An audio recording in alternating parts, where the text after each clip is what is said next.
We now go to Khankendi, where the opening ceremony of Shusha Global Media Forum took place. Our own Orkhan Amashov joins us live to tell us everything about the first day of the high-profile event.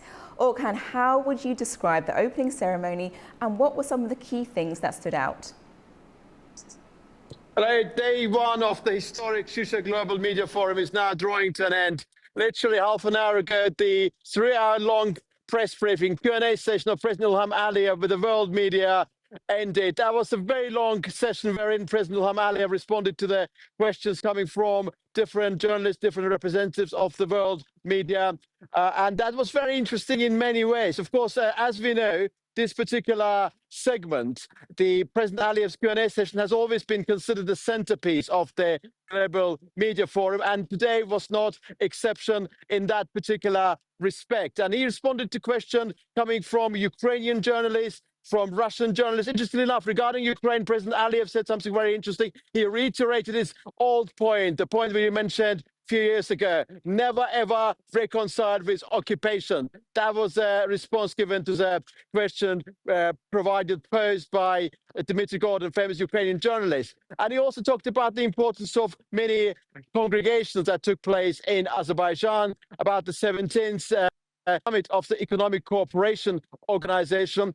Particularly, of course, our very own, our colleague Ubi Shabandar posed a question about President Aliyev's expectations about the future of U.S. Azerbaijan relations. And President Aliyev, I think, with a degree of clarity, hinted at what is to come. And what is to come looks to be very positive. He said that there have been some contacts and the relations are on the path of proper normalization. And that is something that is going to happen very soon indeed. And also, there were questions about Azerbaijani-Armenian peace process, as I'm sure you would imagine. There were two questions within that scope.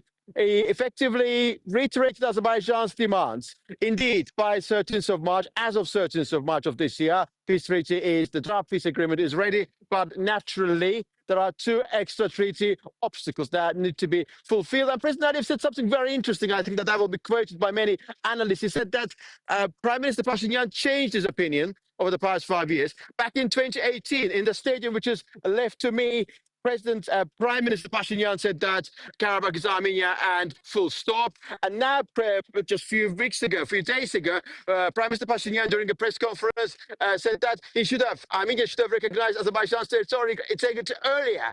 And so, Aliyev referred to the chameleonic nature of Armenian political leadership and Prime Minister Pashinyan, saying that this may change again. Therefore, we need crystal clear guarantees. By that crystal clear guarantee, what President Aliyev meant was naturally two fundamental things. First, OC means script dissolution, and also, of course, the referendum and the change to the Armenian constitution and removal of that territorial claim against Azerbaijan.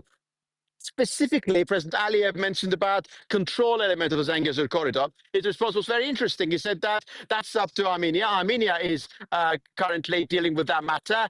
We, in our territory, President Aliyev said, in Azerbaijani territory, will never allow for any third party entity to assume any control over any section of Azerbaijan's sovereign territory. It's up to Armenia to decide about its own territory. Simultaneously, President Aliyev talked about President Trump's attempts to help the peace process in the South Caucasus between Azerbaijan and Armenia, and actually said some positive things about President Trump. So many things were said about connectivity. I think that some of the elements mentioned there about the connection between South Caucasus and the Black Sea region, and also connection between South Caucasus and Central Asia, while the Caspian Sea reiterated that point that Caspian Sea is no longer viewed as a sea that divides these two regions, but actually connects them. Many, many important points have been reflected upon. Of course, naturally, it would be impossible within the confines of this live connection with you, Nadia, to reflect on all of those points, but we will have a proper wrap-up later,